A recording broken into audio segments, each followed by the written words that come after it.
Very short process, একদম সহজ করে ভাবো। আজ class hello alkane hello arene 5 নম্বর ক্লাস। তো এই ক্লাসে আজ যেটা আলোচনার বিষয় সেটা হচ্ছে টোটাল স্টিরিওকেমিস্ট্রি কনসেপ্ট। পুরো স্টিরিওকেমিস্ট্রির কনসেপ্ট একটা ভিডিওর মধ্যে, একদম ক্লাস 5-এ ভালো করে দেখো। তো প্রথম ফার্স্ট যেটা জানতে হবে সেটা হচ্ছে কাইরাল কার্বন, অ্যাসিমেট্রিক কার্বন, অপ্রতিসম কার্বন। যে কার্বনের সাথে 4টে বন্ড থাকবে, 4জনই আলাদা আলাদা। এটা কার্বন, তার সঙ্গে মানে এরা ছবি দেখিয়েছি, মানে বোঝাতে চাই 4জনই আলাদা আলাদা, দেখো 4টে আলাদা পিকচার। যে কার্বনের সঙ্গে 4জনই আলাদা আলাদা থাকবে তাকে বলে কাইরাল কার্বন। ধরো আমি 2 ব্রোমো প্রোপেন এঁকেছি, 2 ব্রোমো বিউটেন এঁকেছি, টার্টারিক অ্যাসিড এঁকেছি। কাতে কটা কাইরাল কার্বন আছে গুণে বলো। এটাকে দেখো একদম বন্ড খুলে খুলে লিখেছি, সব কটাতে বন্ড খুলে লিখেছি। কাইরাল কার্বন এটা কি করে হবে? 4জনই আলাদা, 3টি সেম হয়ে গেছে, 3টি হাইড্রোজেন হয়ে গেছে, 4জনই আলাদা হতে হবে। এখানে কোনো কাইরাল কার্বন নেই, এটাও নয় কিন্তু, কারণ দেখো এইটা আলাদা হলে কি হবে, এইদিকে এটাও সেম হয়ে যাচ্ছে, এইদিকে এটাও দেখো সেম হয়ে যাচ্ছে। মানে দেখো এই যে এই কার্বনের সঙ্গে 4জন যে আছে, 4জন কি করে আলাদা হলো? এই দুজন আলাদা, কিন্তু এই দুটো সেম হয়ে যাচ্ছে, 4টি আলাদা হতে হবে। 2 ব্রোমো বিউটেনে একটা কাইরাল কার্বন আছে, এইটা কেন বলতো? এই কার্বনের সঙ্গে দেখো এটা H, এটা Br, এদিকে মিথাইল, এদিকে দেখো ইথাইল, 4টে আলাদা গ্রুপ, ওই জন্য 1 কাইরাল কার্বন, একটা কাইরাল কার্বন আছে। এই কম্পাউন্ডের মধ্যে 2টো কাইরাল কার্বন, এটা আর এটা। এর সঙ্গে 4জন আলাদা আলাদা আছে, এর সাথেও 4জন আলাদা আলাদা, 2টো chiral carbon. Chiral carbon complete concept. এইবার এই যে দাঁড়াও, আগের পেজটা আমি একটু বলি। এই যে 2 ব্রোমো বিউটেন, দেখো এই যে 2 ব্রোমো বিউটেন, এই জিনিসটা আমি এখানে যেমন এঁকেছি, আগে ফার্স্ট বলি এটা আমি কি করতে চাইছি। এখন যেটা শিখবো সেটা হচ্ছে chiral molecule. Chiral molecule, optically active molecule, what is this? এটা ব্যাপারটা কি? তো প্রথম আমি পুরো ব্যাপারটা বলবো, তার আগে একটা জিনিস জানতে হবে যে আমি যে 2 ব্রোমো বিউটেন বা 2 ব্রোমো প্রোপেন এঁকেছি, ওইগুলোকে ফিশার প্রজেকশনে আঁকতে হবে। ফিশার প্রজেকশন মানে কি? এইরকম ভাবে, ঠিক মানে এইরকম ভাবে, এরকম ভাবে আঁকতে হবে। একে এই মাঝখানের এই কার্বনটা দিতে হবে, কাইরাল কার্বনটা, আর 4টে গ্রুপ 4 দিকে দিয়ে দেবে। তো মেইনলি কি করা হয়, লংগেস্ট কার্বন চেনটা এরকম ভার্টিক্যালি উলম্ব রাখতে হয়, বুঝতে পারছো? ফিশার প্রজেকশনের নিয়ম, লংগেস্ট কার্বন চেনটা এরকম উলম্ব ভাবে রাখতে হয়। আর যে গ্রুপে বেশি বেশি অক্সিজেন আছে সেটা উপরে রাখবে, আর যে গ্রুপে বেশি বেশি হাইড্রোজেন আছে সেটা নিচে রাখতে হবে। এটা মানে ফিশার প্রজেকশন করার রুল। ভাবো এই যে 2 ব্রোমো বিউটেন, এটা কাইরাল কার্বন, কাইরাল কার্বনের সাথে লংগেস্ট কার্বন চেন কোনটা? এটা লংগেস্ট কার্বন চেন, মানে এটা ভার্টিক্যালি রাখতে হবে। রাখলে রেখে এবার বলো, মানে এইটা এরকম ভাবে রাখছো। এবার এই গ্রুপটা উপরে দেবে না এই গ্রুপটা উপরে দেবে? এতে বেশি হাইড্রোজেন আছে মানে এটা নিচে রাখবে, আর এতে কম হাইড্রোজেন আছে মানে এটা উপরে রাখবে, বুঝতে পেরেছো? ওই জন্য দেখো 2 ব্রোমো বিউটেনে দেখো যেমন করেছি, CH3টাকে উপরে রেখেছি, CH2 CH3টাকে নিচে রেখেছি, আর H আর Brটাকে যেখানে ইচ্ছা দেবে, বুঝতে পারছো ব্যাপারটা? 2 ব্রোমো বিউটেনে দেখো H, Br, এইটা আর এইটা, আর এটা লংগেস্ট কার্বন চেন, সব থেকে বড় কার্বন চেন বলে এটাকে দেখো উলম্ব রাখা হয়েছে। দেখো এটা কাইরাল কার্বন, এটা কাইরাল কার্বন, এখানে কার্বন আছে, আর যাতে বেশ কম হাইড্রোজেন সেটা উপরে রাখা হয়েছে, বেশি হাইড্রোজেন গুলো নিচে রাখা হয়েছে। H আর Br যেখানে ইচ্ছা দাও, এটাকে বলে ফিশার প্রজেকশনে আঁকা। এই ফিশার প্রজেকশনে আঁকার পর তার মিরর ইমেজ, দর্পণ প্রতিবিম্ব তৈরি করবে, মানে আয়নায় রাখলে যেটা একটা ইমেজ পাওয়া যায়। তা আয়নায় রাখলে অ্যাকচুয়ালি এটা প্রপার ইমেজ নয়, কারণ তাহলে তো এই CH3টাও তাহলে তো এরকম ভাবে থাকতো, মানে পুরো ওরকম ভাবে পুরো দেখাতে হবে না, মোটামুটি এই যে এইটার সাইড চেঞ্জ হয়ে গেছে, মানে H Br ছিল, এদিকে Br চলে গেছে, এটা H। পুরো দর্পণ প্রতিবিম্ব ওরকম ভাবে আঁকা সম্ভব নয় ভোটের মধ্যে, মানে অনেক সময় লাগবে। তো ঠিক আছে, মিরর ইমেজ আঁকেছো। এখন স্টিরিওকেমিস্ট্রি বলছে কোন কনফিগারেশনকে যদি 180 ডিগ্রি প্লেন রোটেশন করানো যায়, দেখো এটাকে নিয়ে পুরো 180 ডিগ্রি ঘোরানো হয়েছে, ঘোরালে এটা হয়েছে, এটা এইদিকে চলে গেছে, এটা এইদিকে, এটা উপরে, এটা নিচে চলে এসছে। 180 ডিগ্রি ঘোরানোর পর যেটা তৈরি হয়, স্টিরিওকেমিস্ট্রি বলছে দুটোকে সেম কনফিগারেশন ধরা হয়, মানে দুটো সেম একই কনফিগারেশন, ওই জন্য এটাকেও বি, এটাকেও বি বলা হচ্ছে। হলো, দুটোই যেহেতু সেম, এই দুজনকে নিয়ে এর সঙ্গে মেলাও, দেখো মিলছে কিনা পুরোপুরি। এটাকে তুলে এখানে বসাও, মিলছে না, দেখো পুরো মিলছে, এর Br H, এখানে তো H Br হয়ে আছে। এইটা যদি তুলে মেলাও, H Br হয়েছে ঠিক কথা, এর তো উপরে ইথাইল, এর উপরে মিথাইল, কোনোভাবে দেখো মিলছে না। তার মানে এটা আলাদা কনফিগারেশন এ, ওই জন্য বি নেওয়া হয়নি, এ এ আলাদা কনফিগারেশন। তার মানে এই কনফিগারেশন আর এই কনফিগারেশনের মধ্যে চেঞ্জ আছে। এরা দুজন তার মানে পরস্পরের কি, এও টু ব্রোমো বিউটেন, এও টু ব্রোমো বিউটেন, শুধু মিরর ইমেজ পরস্পরের। এদেরকে বলা হয় অপটিক্যাল আইসোমার, আলোকীয় সমবয়ব, যাদেরকে বলা হয় এনানসিওমার। যাদের এরকম মিলছে না, মানে দুটো আলাদা গ্রুপ পাচ্ছ, আলাদা দুটো ফর্ম পাচ্ছ, তাদেরকে অপটিক্যালি অ্যাক্টিভ বা কাইরাল মলিকিউল বলছি। কেন হঠাৎ করে এই অপটিক্যালি অ্যাক্টিভ মানে আলোক সক্রিয় অণু, কাইরাল অণু, হ্যাঁ আলোকীয় সমবয়ব, এইসব কথাটা কেন বলা হচ্ছে? অ্যাকচুয়ালি যাদের এরকম ফিচার প্রজেকশনে এঁকে তার মিরর ইমেজ করে 180 ডিগ্রি ঘোরানোর পর এই দুটোর মধ্যে কোনো একটা যদি না মেলে অর্থাৎ দুটো আলাদা যদি রূপ হয়, তখন এই দুটো রূপের মধ্যে একজনের অপটিক্যাল প্রপার্টি যা হবে আরেকজনের অপটিক্যাল প্রপার্টি আলাদা হবে। অপটিক্যাল প্রপার্টি মানে প্লেন পোলারাইজড লাইট, সমতল সমবর্তিত আলোর সমবর্তন তল, মানে প্লেনটা পোলারাইজেশন প্লেনটা, মানে আচ্ছা আমি ডেপ ফিজিক্সের কনসেপ্ট বাদ দিচ্ছি, অত বাদ দাও, তুমি লাইট ভাবো। লাইট এই টু ব্রোমো বিউটেন, এটাকে দেখো বলা হয়েছে প্লাস, এই টু ব্রোমো বিউটেনে দেখো বলা হয়েছে মাইনাস। একটা প্লাস টু ব্রোমো বিউটেন আছে, একটা মাইনাস টু ব্রোমো বিউটেন আছে। প্লাস টু ব্রোমো বিউটেনের মধ্যে লাইট পাঠালে লাইটটা এরকম ভাবে যাওয়ার পর যখন পাস করবে তারপর দেখবে ডান দিকে বেঁকে গেছে। আর মাইনাস টু ব্রোমো বিউটেনের মধ্যে লাইট পাঠালে লাইটটা যাওয়ার পর দেখবে বাঁ দিকে বেঁকে গেছে। তার মানে দুজনের অপটিক্যাল প্রপার্টি আলাদা। গ্লুকোজ যেমন দেখবে প্লাস গ্লুকোজ হয় মাইনাস গ্লুকোজ হয়, সেরকম plus two bromo butane minus two bromo butane, তার মানে দুজনের অপটিক্যাল প্রপার্টি আলাদা। তুমি বলো এটাই প্লাস হলে কোনো ব্যাপার না, একজন প্লাস হলে একজন মাইনাস, একজন ডেক্সট্রোরোটারি হলে একজন লিবোরোটারি, একজন ডান দিকে ঘুরলে একজন বাঁ দিকে ঘুরবে। কি করে বলছিলাম দুজন আলাদা আলাদা ঘুরবে? ওই জন্যই তো মিলছে না, এটা এ আর এটা বি, মিলছে না বলি তো দুটো আলাদা রূপ, একজন ডান দিকে ঘোরাচ্ছে একজন বাঁ দিকে ঘোরাচ্ছে, তার জন্যই তো দুটো আলাদা রূপ, মানে পরস্পরের অপটিক্যাল আইসোমার মানে এনানসিওমার। মানে এই টু ব্রোমো বিউটেন তার মানে অপটিক্যালি অ্যাক্টিভ আলোক সক্রিয় যৌগ, মানে কাইরাল অণু, কাইরাল মলিকিউল। বুঝে গেল ব্যাপারটা? যাদের এরকম দুখানা রূপ থাকবে, তার মানে যাদের এরকম একজন ডান দিকে ঘোরাবে একজন বাঁ দিকে আলোকে ঘোরাবে, তারা হচ্ছে অপটিক্যালি অ্যাক্টিভ। ঠিক আছে, তুমি টু ব্রোমো প্রোপেন কে আঁকা হয়েছে, দেখো টু ব্রোমো প্রোপেন, দেখো প্রোপেন টু ব্রোমো প্রোপেন দেখাচ্ছি। এরকম দুদিকে CH3 ছিল, HBr, দেখো সরি দুটো CH3 HBr, সেম ভাবে মিরর ইমেজ এঁকেছি, 180 ঘুরিয়েছি। এখানে দেখো এই দুটো তো সেম, 180 ঘোরালে তো সেম ধরা হয়, দুজনের এখানে দুটোই রাখছি। দেখো এটা হয়তো মিলছে, এটাকে এইটা সেম কেন বুঝতে পারছো তো? এটাকে 180 ডিগ্রি ঘুরিয়েছো মানে সেম ধরা হয়। এবার দেখো এইটাকে নিয়ে দেখো এর সঙ্গে মেলা, পুরো মিলে যাচ্ছে, দেখো পুরো মিলে যাচ্ছে, পুরো সেম হয়ে গেছে। তো সেম যদি হয়ে যায়, এটা যদি সেম হয়, এটা তো আবার সেম ছিল, তাহলে এটাও সেম, তো সেম মানে এটা বি এটা আবার এ হবে কেন, এটাও বি। সবাই তিনজনই সেম, তো তিনজনই সেম হলে দুটো আলাদা ফর্ম কি করে হবে? এখানে যেমন দুজন আলাদা ফর্ম ছিল এ বি, দুটো আলাদা মলিকিউল, তখন এখানে দুটোই সেম, মানে এটাকে বলা হোমোমার। এখানে যেমন আলাদা বলে এটাকে বলা হচ্ছে এনানসিওমার। এই হোমোমার হওয়া মানে লাইট পাস করলে লাইট ডান দিকে বাঁ দিকে ঘোরাবে না এরা, মানে এর মধ্যে দিয়েও পাস করলে সোজা বেরিয়ে যাবে, এর মধ্যে দিয়ে পাস করলে সোজা বেরিয়ে যাবে, একই বস্তু তো। তার মানে এরা অপটিক্যালি ইনঅ্যাক্টিভ, মানে অ্যাকাইরাল মলিকিউল।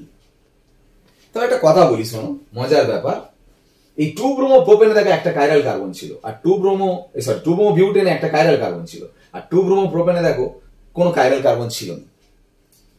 তাহলে আমি এটা বলতে পারি কি, টু ব্রোমো বিউটেনে একটা কাইরাল কার্বন ছিল, সেই জন্য এই মলিকিউলটাও দেখো কাইরাল মলিকিউল হলো, মানে অপটিক্যালি অ্যাক্টিভ হলো।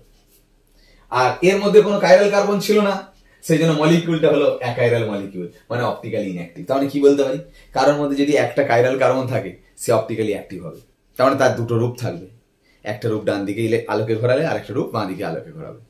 আর যাদের কাইরাল কার্বন নেই তার অপটিক্যালি ইনঅ্যাক্টিভ হবে, তার মানে তার মধ্যে কোনো দুটো তিনটে রূপ থাকবে না, দুটো রূপ থাকবেই না, সেম কম্পাউন্ড, মানে তারা লাইট পাঠালে লাইটকে ডান দিক বা দিক কোনো দিকে ঘোরাবে না, অপটিক্যালি ইনঅ্যাক্টিভ হবে। ঠিক আছে, তো যে কোনো বস্তু ধরো এই দুটো কম্পাউন্ড বলছি কি অপটিক্যালি অ্যাক্টিভ কি অপটিক্যালি ইনঅ্যাক্টিভ, কাইরাল কার্বন খোঁজো, দেখো এর কাইরাল কার্বন আছে এইটা HBr, এইটা দেখো চারদিকে চারজন আলাদা, এইটা আলাদা, আর এই দিক দিয়ে আর এই দিক দিয়ে দেখো দুটো আলাদা হচ্ছে, কিন্তু এখানে দেখো এটা কাইরাল নয়, এটা আলাদা হলে কি হবে, এই দিক দিয়েও যা হচ্ছে এই দিক দিয়ে দেখো সেম হচ্ছে, তার মানে এর চারটে কার্বনই আলাদা নয়, মানে সরি একটা কার্বনের সঙ্গে চারজন জুড়ে আছে, যে চারজন আলাদা নয়, মানে কাইরাল কার্বন নয়। এগুলো তো হবেই না, এখানে কি আছে দুটো হাইড্রোজেন আছে, তো এখানে যদি দুটো হাইড্রোজেন থাকে দুটো সেম হয়ে যাচ্ছে, তো কাইরাল কার্বন হবে কোথেকে? তাহলে কাইরাল কার্বন না থাকলে তো অ্যাকাইরাল মলিকিউল, তো অপটিক্যালি ইনঅ্যাক্টিভ হবে। আর এর কাইরাল কার্বন একটা আছে বলে কাইরাল মলিকিউল, মানে অপটিক্যালি অ্যাক্টিভ মলিকিউল। তাহলে বুঝে গেলে, মানে তুমি এই যে করে দেখছো এরকম করে দেখার দরকারই নেই, এই মিরর ইমেজ হ্যান ত্যান করে না দেখলেও চলবে। কাইরাল কার্বন গুণের অ্যান্সার বের করতে পারবে। একটা কাইরাল কার্বন থাকলে অপটিক্যালি অ্যাক্টিভ, কাইরাল কার্বন না থাকলে অপটিক্যালি ইনঅ্যাক্টিভ। যদি কাইরাল কার্বন একের বেশি থাকে, একের বেশি যদি কাইরাল কার্বন থাকে, তখন মনে রাখতে হবে মাল্টিপল কাইরাল কার্বন থাকলে সিগমা প্লেন যদি থাকে তাহলে সেটা অপটিক্যালি ইনঅ্যাক্টিভ হবে, আর সিগমা প্লেন যদি না থাকে তাহলে সেটা অপটিক্যালি অ্যাক্টিভ হবে। সিগমা প্লেন আবার কি? আগে বলি কাইরাল কার্বন মাল্টিপল মানে কাইরাল কার্বন একের বেশি, মানে ধরো এই যে ওটা দেখো দুটো কাইরাল কার্বন, এটা একটা কাইরাল কার্বন, এটা একটা কাইরাল কার্বন। সিগমা প্লেন মানে এই মাঝখান থেকে দেখো একটা প্লেন আছে, যে প্লেনটা দেখো দুজনকে পুরো সমানভাবে ভাগ করেছে, পুরো সেম সেম, দেখো একদম পুরো মিরর ইমেজের মতো। যাদের সিগমা প্লেন আছে না তারা অপটিক্যালি ইনঅ্যাক্টিভ হবে। করে দেখো, এটার দর্পণ প্রতিবিম্ব আঁকলে মানে মিরর ইমেজ আঁকলে 180 ঘোরালে, ঘুরিয়ে এটা হলো, এটা বি, এটা বি, এবার এটা দেখো এর সঙ্গে মেলা, দেখো পুরো মিলে গেছে, মানে এটাও বি, তাহলে তো তিনটেই বি, সেম হোমোমার। তার মানে লাইটকে ডান দিক বাদিক ঘোরাবে না, অপটিক্যালি ইনঅ্যাক্টিভ হচ্ছে।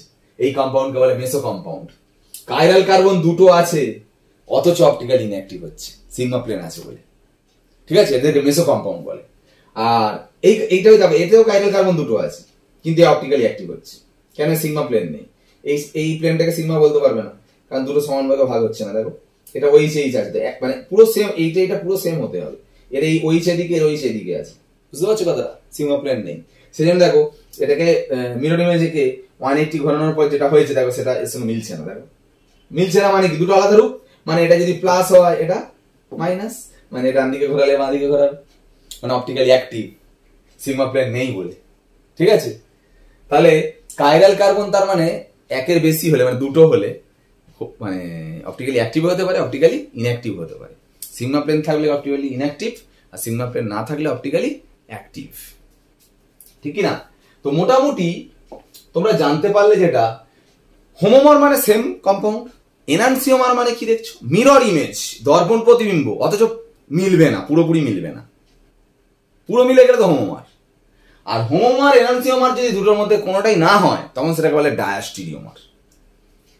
তোমাকে এরকম কোশ্চেন দেবে, এই একটা কম্পাউন্ড দিয়েছে, এই একটা কম্পাউন্ড কনফিগারেশন দিয়েছে, এই দুটো জিনিস দিয়ে বলছে রিলেশন বিটুইন এচ আদার, দুজনের মধ্যে কি সম্পর্ক। দেখো হঠাৎ করে সম্পর্ক বের করতে গেলে তোমাকে বুঝতে হবে এর হরাইজেন্টালি, মানে অনুভূমিক ভাবে যারা আছে, অনুভূমিক ভাবে যারা আছে, এর হরাইজেন্টাল অর্থাৎ অনুভূমিক ভাবে যেন তারাই থাকে। এর অনুভূমিকে হরাইজেন্টালে কারা কারা আছে? ওই CH2H, এর CH2H CH আছে, মানে দেখো এখানে হরাইজেন্টালি CH2H আছে, এরও CH2H আছে, এর হরাইজেন্টালি OH আছে, কিন্তু এর হরাইজেন্টালি দেখো OH নেই। আনতে হবে OH-টাকে হরাইজেন্টালি, তবে তুমি রিলেশন বের করতে পারবে। যদি থাকে তাহলে এমনি ডাইরেক্ট করতে পেরে যাবে, না থাকলে অপারেশন করতে হবে। কিরকম ভাবে অপারেশন করবে? যেটা হরিজন্টালি আছে সেটাকে হাত চাপা দাও, দিয়ে এইরকম এইরকম এরকম করে তিনটেকে একই দিকে ডিরেক্ট ঘোরাও। এই ওয়েস্টটাকে এখানে করে দাও, CH-টা এখানে, এটা এখানে করলে এটা চলে আসবে। স্টিরিওকেমিস্ট্রি বলছে এইরকম একটাকে হাত চাপা দিয়ে একই দিকে যে তিনটে রং ঘোরাও সেটা সেম কনফিগারেশন ধরা হয়, মানে এটা হচ্ছে এলো। আবার স্টিরিওকেমিস্ট্রি কি বলছি? 180 ডিগ্রি যদি ঘোরাও এটা আসছে, এটাও সেম ধরা হয়, মানে এটাও বি, এটাও বি, এটাও বি। স্টিরিওকেমিস্ট্রি যেমন 180 ডিগ্রি ঘোরালে সেম, সেরকম একটাকে হাত চাপা দিয়ে একই ডিরেকশনে তিনজনকে ঘোরালেও সেম, মানে এই তিনটে সেম বস্তু, যাই এটা সেটাই এটা সেটাই এটা। এটার সাথে দেখছি না, এইগুলো কেন করে দেখছি? কারণ এই হরিজন্টালি এই একই আশা আনানোর জন্য। এই তিনজনের মধ্যে কেউ যদি এর সাথে পুরো মিলে যায় হোমোমার হবে। এই তিনজনের মধ্যে কেউ যদি এর সাথে মিরর ইমেজ হয় তাহলে সেটা এনানসিওমার হবে। আর তিনজনের মধ্যে কেউ যদি হোমোমার বা এনানসিওমার না হয় তাহলে ডায়াস্টিরিওমার হবে। দেখো এ তো এর সাথে পুরো মিলছেও না, মিরর ইমেজও নয়, দেখেই বোঝা যাচ্ছে, তাই না? এটা দেখো, এটা দেখো, ভালো করে দেখো, মিরর ইমেজ হচ্ছে, দেখো পুরো এইটা আয়নায় রাখলে দেখো এটা পাবে, এটা কিছুই হচ্ছে না। তাহলে মিরর ইমেজ একটা পাচ্ছ মানে কি? অ্যান্সার কি? এনানসিওমার। যদি মিরর ইমেজও না হতো, সেমও যদি না হতো, তখন সেটা ডায়াস্টিরিওমার লিখতে অ্যান্সার। বুঝতে পারলে? এইভাবে তোমাকে রিলেশন বের করতে হবে। Next, RS and DL nomenclature খুব ইম্পর্টেন্ট, পরীক্ষায় প্রচুর আসে। কোন একটা কম্পাউন্ড দেবে, কাইরাল কার্বনের DL বা RS নামকরণ করতে হয়। এটা কাইরাল কার্বন, প্রথমে এই কনফিগারেশনটাকে আমাকে ফিশার প্রজেকশন আঁকতে হবে। ফিশার প্রজেকশন আঁকার নিয়ম কি, এই দুটো একই তলে আছে, একই প্লেনে, এটা হচ্ছে লোয়ার প্লেনে আছে, এটা আপার প্লেনে আছে, ঠিক আছে। তো কি করা হয়, এই সেম প্লেনে যারা আছে এরকম বেঁকে আছে সেটাকে টেনে সোজা করে, এরকম টেনে এরকম সোজা করে, দেখো এই ওই সিরিজও করে দিয়ে সোজা করেছো। কোন দিক থেকে টানলে, এদিক থেকে টানছো, এদিক থেকে টানছো, যেদিক থেকে টানছো সেদিকে এই আপার লেভেলটাকে আপারটাকে নিয়ে চলে যাবে, মানে এইচটাকে নিয়ে চলে যাবে, লোয়ারটা যেখানে আছে সেখানে। মানে এটা নিয়ম, যেদিকে এরম এই যে যেটা একই প্লেনে যেটা থাকে এটা টেনে যখন সোজা করা হয় তখন যেদিক থেকে টানা হচ্ছে সেদিকে আপার মানে এই মোটা লাইনটা সেদিকে নিয়ে চলে যেতে হবে। এটাই ফিশার প্রজেকশন করার নিয়ম, মানে এটা একটা সেম করা হয়। হলো, এবার একটা কথা শোনো, অরিজিনাল ফিশার প্রজেকশন এটা নয়। কেন বলো তো অরিজিনাল ফিশার প্রজেকশন নয়? কারণ লংগেস্ট কার্বন চেন ভার্টিক্যালি রাখতে হবে। এটা কার্বন, এটা কার্বন, এটা কার্বন, ভার্টিক্যালি আছে কি? এটাকে তো উপরে নিয়ে যেতে হবে। ওই জন্য দেখো এটাকে হাত চাপা দিয়ে এটাকে এখানে, এটাকে এখানে, এখানে এখানে করলাম, তাহলে দেখো ভার্টিক্যালি হয়ে গেল। আবার কি বলা হয়েছে, বেশি বেশি অক্সিজেন গুলো উপরে থাকতে হবে আর বেশি বেশি হাইড্রোজেন গুলো নিচে। তো উল্টো হয়ে গেছে, অক্সিজেনটা নিচে হয়ে গেছে, হাইড্রোজেনটা উপরে হয়ে গেছে। তাহলে 180 ঘুরিয়ে দাও, ঘুরিয়ে দিয়েছি, এই হয়েছে। এটা original Fischer projection. Original Fischer প্রজেকশনে নিয়ে যাওয়ার পর কাইরাল কার্বনের সঙ্গে মোস্ট ইলেকট্রোনেগেটিভ গ্রুপ OH আর H এর মধ্যে কে বলো তো? OH যদি লেফট সাইডে থাকে তার নাম হবে L, আর রাইট সাইডে থাকলে তার নাম হবে D। তাহলে লেফট সাইডে আছে না রাইট সাইডে আছে, ওইটা লেফট সাইডে, ওই জন্য নাম হয়েছে L। যদি রাইট সাইডে থাকতো তার নাম কি হতো? D। এইভাবে DL নমেনক্লেচার করে। ডাইরেক্টলি হয়তো পরীক্ষা এইটাই দিল, ডাইরেক্ট L বলে দেবে। এত অপারেশন করলাম কেন? কারণ লংগেস্ট কার্বন চেন উলম্ব নেই বলে, বেশি বেশি অক্সিজেন গুলো উপরে নেই বলে, সব অপারেশন করে করে করে লাস্টে দেখবে যে ইলেকট্রোনেগেটিভ গ্রুপটা ডান দিকে থাকলে D আর লেফট সাইডে থাকলে L, তাই না? আরএস নোমেনক্লেচার করার সময় অরিজিনাল ফিশারে আঁকতে হবে এমন ব্যাপার নয়, যেমন ভাবে দেবে তেমন ভাবেই করতে পারো। মানে এইটা দেখেও আরএস করতে পারো, আবার এইটা দেখেও আরএস করতে পারো, অ্যান্সার সেম বেরোবে। ধরো এটা দেখে করছি, ধরো আরএস নোমেনক্লেচারের নিয়মটা শোনো। কাইরাল কার্বনের সঙ্গে সরাসরি কে আছে এখানে? অক্সিজেন, এর proton number 8, hydrogen proton number 1, carbon proton number 6, carbon proton number 6। তাহলে কে বেশি? 8, তাহলে এটাকে এ দিয়েছি। এই দুটো সেম, কিন্তু 6 এর পরে দেখো একটা 8 আছে, মানে CHO এর ফর্মুলা কি এটা? তো 6 এর পরে পাশে কিন্তু 8 আছে, 1ও আছে কিন্তু বেশিটাও চালবে। 6 এর পরে 8 চালছে, কিন্তু এর 6 এর পরে দেখো 1 চালার ছাড়া কেউ নেই, 1 চালতে পারে। ওই জন্য এ 6 এর পরে 8 চালতে পারছে বলে জিতে যাচ্ছে, এ কিন্তু হেরে গেল। ওই জন্য এটাকে বি ধরছো, এটাকে সি ধরছো। আর এ তো এমনি 1 মানে ডি, সব থেকে হাইয়েস্ট ছিল 8, 6 6 1, তাহলে সব থেকে হাইয়েস্ট এ আর সব থেকে লোয়েস্ট 1, এটা ডি। এরা দুজন ড্র হয়ে যাচ্ছিল, ড্র দুজনই 6, ওই জন্য পাশেরটা দেখছো, এর পাশেরটা 8 আছে আর এর পাশেরটা 1 আছে, ওই জন্য এ জিতে গেছে বলে বি আর এ হেরে গেছে বলে সি। বুঝে গেল ব্যাপারটা? A B C D priority অনুযায়ী সাজাতে হবে, যে ফার্স্ট প্রায়োরিটি এ, তারপর second priority, third priority, fourth priority. এবার দেখো এবিসিডি যে সাজালে ডি বাদে এ বি সি ঘুরছে কোন দিকে দেখতে হবে। A B C, A B C, A B C, এ দেখো এ বি সি, একটু জোরে করো, এ বি সি। দেখো এরকম এ বি সি এরকম করে ঘুরালে কোন দিকে ঘুরছে? ক্লকওয়াইজ ঘুরছে। ক্লকওয়াইজ ঘুরছে মানে আচ্ছা এটা রাখলাম, এইটা ধরে করলে তো, এটা ধরেও করো, দেখো এইটা ধরে করলেও দেখো এ বি সি কই, A B C, A B C, A B C, দেখো সেই ক্লকওয়াইজ ঘুরছে। নিয়ম বলছে ডি ভার্টিক্যালি থাকলে মানে উলম্ব থাকলে ক্লকওয়াইজ ঘুরলে আর, অ্যান্টি ক্লকওয়াইজ ঘুরলে এস। কিন্তু ডি যদি ভার্টিক্যালি না থাকে তখন কিন্তু ক্লকওয়াইজটা এস হয়ে যাবে আর অ্যান্টি ক্লকওয়াইজটা আর হয়ে যাবে। তাহলে আগে দেখো ডি কি আছে এখানে, ডি কোনটা? এই তো এটা ডি। ভার্টিক্যালি না, ভার্টিক্যালি নেই।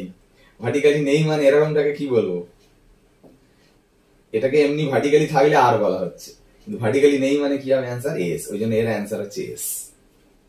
বুঝা গেল ব্যাপারটা?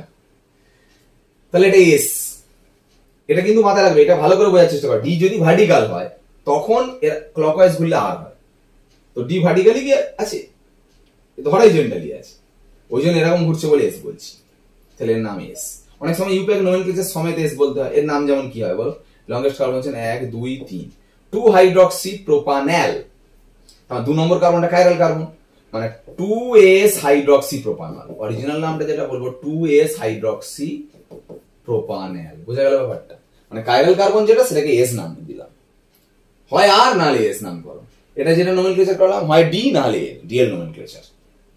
লাস্ট কথা বলবো, SN1 SN2 স্টিরিওকেমিস্ট্রি, এটা 1 ডিগ্রি অ্যালকিল হ্যালাইড, কারণ দেখো আলফা কার্বনের থেকে একটাই কার্বন চেন বেরিয়েছে, এগুলো হাইড্রোজেন, ডয়টেরিয়াম হাইড্রোজেনেরই ভাই, এটা হাইড্রোজেন প্রোটিয়াম, এটা ডয়টেরিয়াম। তো 1 ডিগ্রির ক্ষেত্রে আমরা জানি SN2 হয়, আর এটা 3 ডিগ্রি, কারণ আলফা কার্বন থেকে দেখো 3টে কার্বন চেন বেরিয়েছে, 3 ডিগ্রির ক্ষেত্রে SN1 হয়।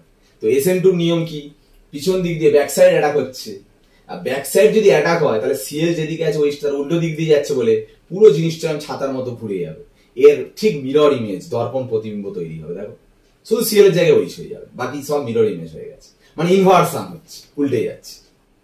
যে কম্পাউন্ডটা তৈরি হচ্ছে সে কিন্তু অপটিক্যালি অ্যাক্টিভ, কারণ একটা কাইরাল কার্বন আছে, তাই তো 4টে গ্রুপ 4 জনই আলাদা, মানে এটা কাইরাল কার্বন, একটা কাইরাল কার্বন থাকলে তাকে অপটিক্যালি অ্যাক্টিভ বলে, মানে অপটিক্যালি অ্যাক্টিভ হয়, ডান দিক ঘোরাবে না বাঁ দিক ঘোরাবে, যাও একটা হবে। SN1 হওয়ার সময় কি হয়, আগে লিভিং গ্রুপ বেরিয়ে গিয়ে কি হয়, একটা ক্যাটায়ন তৈরি হয়। এই ক্যাটায়নটা তৈরি হওয়ার পর, এই ক্যাটায়ন হওয়ার পর একটু ফ্লেক্সিবল হয়ে যায়, তখন OH মাইনাসটা ফ্রন্ট সাইড দিয়ে অ্যাটাক হতে পারে, ব্যাক সাইড দিয়ে অ্যাটাক হতে পারে। ফ্রন্ট সাইড দিয়ে অ্যাটাক হলে ঠিক এর মতো দেখতে হবে, মানে সিএল এর জায়গায় শুধু OH, আর ব্যাক সাইড অ্যাটাক হলে ঠিক ওর উল্টো, মানে OH-টা এদিকে চলে আসবে, দেখো দুরকম হচ্ছে। তার মানে এই কম্পাউন্ডটা অপটিক্যালি অ্যাক্টিভ, এও অপটিক্যালি অ্যাক্টিভ, কেন বলো তো, এরও একটা কাইরাল কার্বন আছে, এরও একটা কাইরাল কার্বন আছে, এও অপটিক্যালি অ্যাক্টিভ, এও অপটিক্যালি অ্যাক্টিভ। এবার দুজনের মধ্যে এই যদি ডান দিক ঘোরে বাঁ দিকে ঘোরায়, কিন্তু একটা কথা বলি, এই আলাদাভাবে অপটিক্যালি অ্যাক্টিভ, এই আলাদাভাবে অপটিক্যালি অ্যাক্টিভ। SN1 হলে দুজন কি আলাদা আলাদা তৈরি হয়, একই সাথে মিশে আছে, তো দুটো অপটিক্যালি অ্যাক্টিভ, একজন প্লাস একজন মাইনাস একই সাথে থাকলে তাহলে এ ডান দিকে ঘোরানোর চেষ্টা করবে, বাঁ দিকে ঘোরানোর চেষ্টা করবে, অ্যাজ এ হোল টোটাল মিক্সচারটা কিন্তু অপটিক্যালি ইনঅ্যাক্টিভ হবে। নিজেরা অপটিক্যালি অ্যাক্টিভ হলে কি হবে, দুজন মিশে আছে, তো একজন ডান দিকে একজন বাঁ দিকে ঘোরানোর চেষ্টা করবে, কোনো দিকে ঘুরবে না, সেই জন্য অপটিক্যালি ইনঅ্যাক্টিভ। এই মিক্সচারের নাম হচ্ছে রেসিমিক মিক্সচার। আর এই SN1 এ দেখো যেহেতু দুদিক দিয়ে অ্যাটাক হচ্ছে, ওই জন্য ইনভার্সানও হচ্ছে আবার রিটেনশনও হচ্ছে, দুটোই হচ্ছে। টোটাল স্টিরিওকেমিস্ট্রিতে যা যা আছে পুরো ডেপথ ডিটেলস কনসেপ্ট আমি দিয়ে দিলাম, ঠিক আছে। হ্যালো অ্যালকেন হ্যালো অ্যারিনের আর কোনো কিছু বাদ নেই, পুরো একদম শেষ করে দিলাম।